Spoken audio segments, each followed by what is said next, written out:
அண்மை செய்தி மதுரை அலங்காநல்லூர் குமாரம் பகுதிகளில் அரசு நெல் கொள்முதல் நிலையம் திறக்காததால் விவசாயிகள் கவலைக்குள்ளாகி இருக்கிறார்கள். அது குறித்த செய்தியை தற்போது நாம் அண்மை செய்தியாக பார்த்து வருகிறோம்.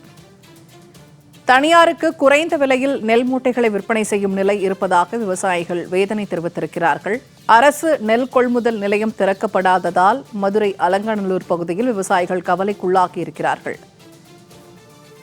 தனியாருக்கு குறைந்த விலையில் நெல் மூட்டைகளை விற்பனை செய்யும் நிலை இருப்பதாக அவர்கள் வேதனையும் தெரிவித்திருக்கிறார்கள். அண்மை செய்தியாக இது குறித்து நாம் பார்த்து வருகிறோம். மதுரை அலங்காநல்லூர் குமாரம் பகுதியில் அரசு நெல் கொள்முதல் நிலையம் திறக்காததால் விவசாயிகள் அவதிக்குள்ளாகி இருக்கிறார்கள்.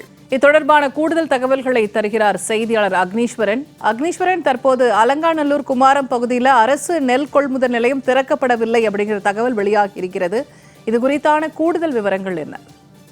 வணக்கம் பூர்ணிமா. மதுரை மாவட்டம் அலங்காநல்லூர் குமாரம் பகுதிகளில் நெல் கொள்முதல் நிலையம் திறக்காததால் சுமார் 2000 ஏக்கரில் அறுவடை செய்த நெல்களை தனியாருக்கும் கமிஷன் கடைகளுக்கும் விவசாயிகள் விற்க வேண்டிய அவல நிலைக்கு தள்ளப்பட்டுள்ளனர். குறிப்பாக அலங்காநல்லூர் அருகே குமாரம், தண்டலை, மெய்யப்பன்பட்டி, கரிமேடு, கோட்டைமேடு உள்ளிட்ட பல்வேறு கிராமங்களில் சுமார் 2000 ஏக்கருக்கு மேல் நெல் அறுவடைக்கு தயாராக உள்ளது.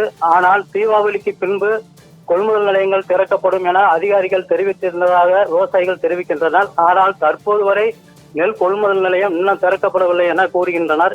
இதன் காரணமாக அறுவடைக்கு தயாராக இருந்த நெற்பயிர்களை விவசாயிகள் களத்திலேயே பிடித்து மூடையாக கட்டி மதுரைக்கு கமிஷன் கடைகளுக்கும் தனியாருக்கும் விற்கக்கூடிய அவல நிலை ஏற்பட்டுள்ளதாக விவசாயிகள் தெரிவிக்கின்றனர்.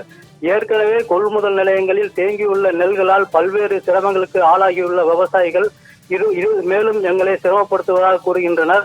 குறிப்பாக கமிஷன் கடைகளுக்கு கொண்டு செல்வதில் பல்வேறு சிரமங்கள் ஏற்படுவதாகவும், மூடைக்கு தனியாக விலை நிர்ணயிக்கப்படுவதாகவும், வாடகைக்காரர்களுக்கு தனியாக பணம் கொடுக்க வேண்டிய நிலை ஏற்பட்டுள்ளதாகவும், அரசுக்கு பலமுறை கோரிக்கை வைத்தும் இதுவரை எந்த நடவடிக்கையும் எடுக்கவில்லை என கூறுகின்றனர். ஒவ்வொரு வயலிலும் அறுவடை செய்த நெல்களை விவசாயிகள் மூட்டையாக கட்டும் அவல நிலை இந்த பகுதியில் ஏற்பட்டுள்ளது.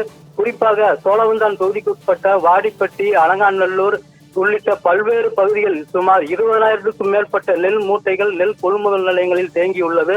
மேலும் இதுபோன்று வயல்களிலும் அறுவடை செய்த நெல் குவியல்களாக குவிக்கப்பட்டுள்ளது. அரசு இது குறித்து எந்த ஒரு நடவடிக்கையும் இதுவரை எடுக்கவில்லை என கூறுகின்றனர்.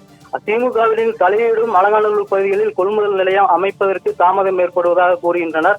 ஆகையால் விவசாயிகளின் நலனை கருத்தில் கொண்டு உடனடியாக ஆங்காங்கே நெல் கொள்முதல் நிலையம் அமைத்து நெல்லை கொள்முதல் செய்ய வேண்டும் என விவசாயிகள் அரசுக்கு கோரிக்கை விடுத்துள்ளனர். பூர்ணிமா, தகவல்களை வழங்கியமைக்கு நன்றி அக்னீஸ்வரன்.